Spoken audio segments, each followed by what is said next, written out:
have some suggestions you might find compelling.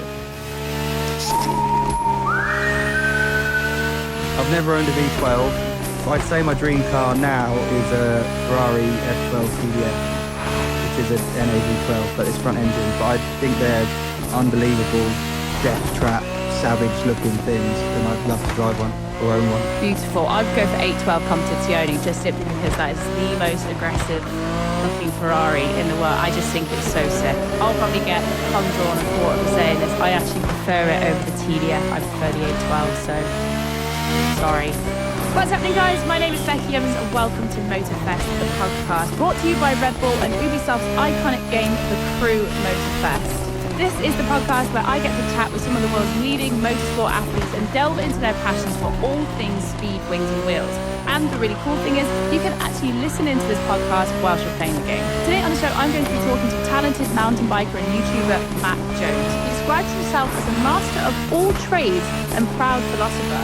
A quick look at his YouTube, which is 900,000 subscribers strong, gives us an idea of how passionate and dedicated he is about his job, his career as a pro mountain bike rider, and of course his famous love for all things automobiles. He has got quite the incredible garage, and we're going to find out exactly what's hiding in there. Let's start the show. Matt, it's an absolute pleasure to have you on Motorfest podcast. How are you? Yeah, good. What a time, eh? Yeah, buzzing to be on this. Thank you. We're going to jump straight into the questions today, which is one question I ask all of my guests. If you could be a car, a plane, a boat or a bike, with or without a motor, which would you be and why? I wouldn't be a plane. It's freezing out there. I don't think I'd be a car either. Or a bike, because they just live in the back of a van. I think I'd be a boat. Looks pretty chill and you just waft around, don't you? And even when you're not being used, you just bobbing about. I think I'd be a boat. That's the most interesting reply I've had to that question out of all the people I've spoken to on this podcast. You're like, I won't be a plane, it's cold up there. Some people are like, yeah, the freedom of it, the tranquility. You're like, nah, it's a bit cold.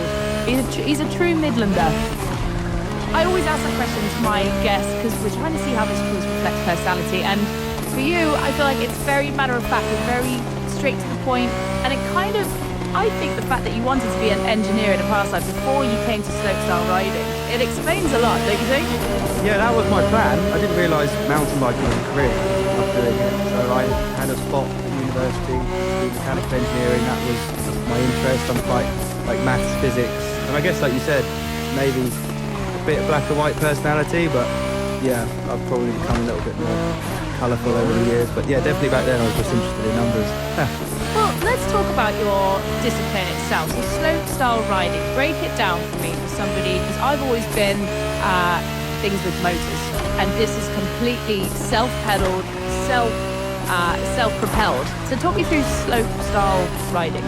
Yeah, you're right. No motors. I didn't know motors for a long time. It's a gravity sport, right? So you build up a load of speed, ride down and roll in, and you hit jumps. You have to do tricks in the air, as complex and creative as you can think of. Link them together on a series of jumps, because in slopestyle competitions they build a full course down a mountain or through the streets of a city. You do as many bangers as you can in a row, land them all perfectly, and that's how you're judged. So it's a creative, independent sport. It's not a race. You're not really competing against anyone, kind of just against yourself. And then at the end of the day, there's like a leaderboard of who did what. So how did you get to the point where you were like, you know what I'm going to do? I'm going to ride really fast off this thing and try and do something crazy in the air with it. Like, how'd you get to that point? I think incrementally, that wasn't my desire at all. Although we were chatting earlier, weren't we? I've got a son, a 20-month-old boy, who can't even speak yet, but he's super driven to climb onto things and jump off now. That's all he wants to do. Like, he stands at the top of the stairs with a balance bike, shouting down the stairs. As much as it's like people say, oh, I wasn't really like that, I didn't plan to be like that, I can see that that is a personality and a trait that people have now. So maybe I was always that way inclined, but it took me to discover mountain biking, which luckily there were some jumps in the local woods near my house, so that was a box tick. Have a mountain bike, got one from Halfords with my twin brother on our birthday, and then, you do just ride off things and see what happens. Let's get into the nitty-gritty about your bike right now. So let's talk about the wheels, any fancy features, some DIY mods you've got on there, and the day-to-day maintenance for people that are listening to this, and build up a vision of what your bike looks like to them.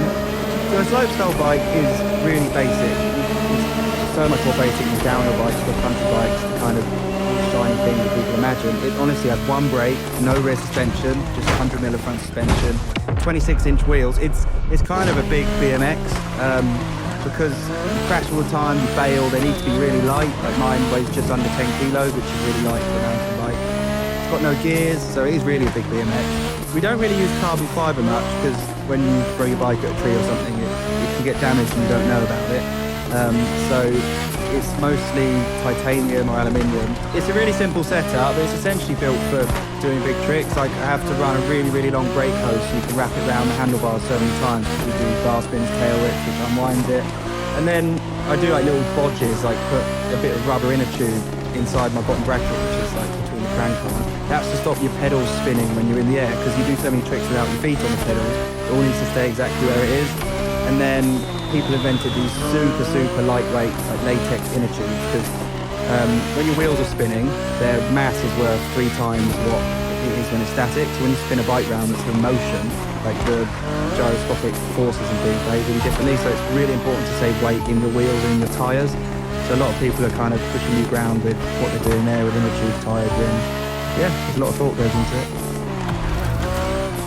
So let's talk about the system of judging and the points, because am I right in saying that this is a subjective sport? So it's down to the judges feeling how many points that they can award each trick, and then it's a cumulative points at the end which gives you who wins.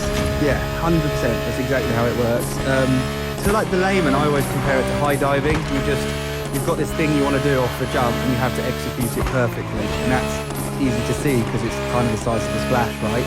For us, it's honestly down to how your feet are positioned on the pedals when you land, like not really bending your arms and legs, making it look graceful, going really high. But really what you're judged on is the difficulty of your tricks and how gnarly and how risky they are. So a double backflip is always going to score more than just like a bar spin when you spin the handlebars round. And I think the runs that get the biggest cheer from the crowd will often also get the biggest, score from the judges. It is a very emotional